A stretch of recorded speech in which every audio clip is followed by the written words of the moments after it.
Tanong ni Idol Jewelski Arboladura, kung bawal nga ba mag-upload ng demo video at kumuha ng video na di naman sa'yo. Bakit hanggang ngayon, marami akong nakikita na tuloy-tuloy pa rin ang pag-upload nila ng di sa kanilang video tulad ng mga movie clip. Bakit nga ba marami pa rin ang gumagawa nito? May paraan, Idol, para hindi ma-detect na bawal para sa system ang gumagawa ng mga reaction video na nasabi mo. Yan ang malimit na ginagawa. Nilalagyan nila ng tinatawag na meaningful enhancement. Ito yung kailangan may pagbabago ka sa inire-upload mong video. Katulad na nagko-komentary tayo habang nagpe-play ang video. Ginagawa ng reaksyon at dinadagdagan ng mahalagang impormasyon ang inire-upload nating video. Yan, Idol, ang paraan na ginagawa ko at ng iba pang mga content creator para hindi tayo makopyright. Ngayon naman, sabi mo, bakit marami pa rin ang nagre-re-upload ng mga movie clip? Ganito yun, Idol. Kung ang mga napapanood mo na mga nagre-re-upload walang binago sa video o hindi nilagyan ng meaningful enhancement na tinatawag, hindi ko sinasabi na pwede ito. Pero may mga nakakalusot na hindi agad nakaka-copyright. Meron namang hindi.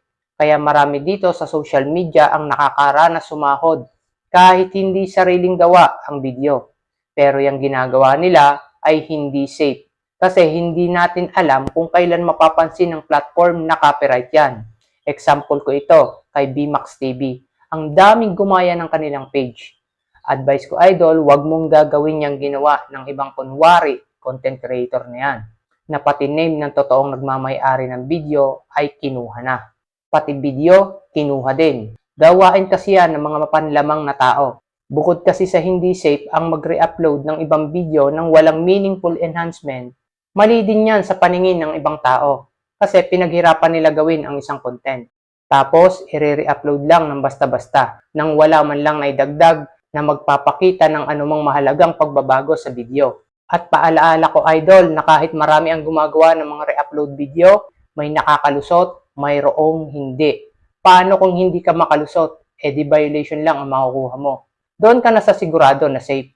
Lagyan mo ng meaningful enhancement. Kung may video ka na gustong i-re-upload, maiiwasan mo sa posibilidad na violation kapag tamang proseso ang gagawin mo at makakapagbigay ka pa ng respeto sa mismong nagmamay-ari ng video.